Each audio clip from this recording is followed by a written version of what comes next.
गिरीश महाजनांचे सलीम कुत्तासोबत संबंध असल्याचा एकनाथ खडसेंचा गंभीर आरोप। विधान परिषदेमध्ये फोटो दाखवत मंत्रिपदाचा राजीनामा देण्याची मागणी। 1998 मध्ये छोटा राजनच्या हस्तकांनी सलीम कुत्ताची रुग्णालयामध्ये हत्या केली।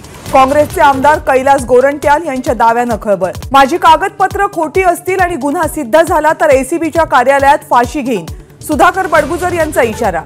सगळे मोठे प्रकल्प एकाच कंत्राटदाराला का मिळतात, राज ठाकरेंचा सवाल। उशिरा मोर्चा काढल्यानं महाविकास आघाडीलाही सुनावलं, म्हणाले सेटलमेंट नीट न झाल्यानं मोर्चा काढला का। एनआयएची दक्षिण भारतातल्या 19 ठिकाणी छापेमारी। अमरावतीच्या अचलपूरमधून एक तरुण एनआयएच्या ताब्यात, दहशतवादी कारवायांमध्ये गुंतल्याचा संशय। अवकाळी पावसावरील चर्चेनंतर मुख्यमंत्री एकनाथ शिंदे आज उत्तर देणार। मदतीच्या पॅकेजकडे शेतकऱ्यांचे लक्ष। सोलर एक्सप्लोसिव्ह कंपनीतील स्फोटाचे पडसाद उमटण्याचीही शक्यता।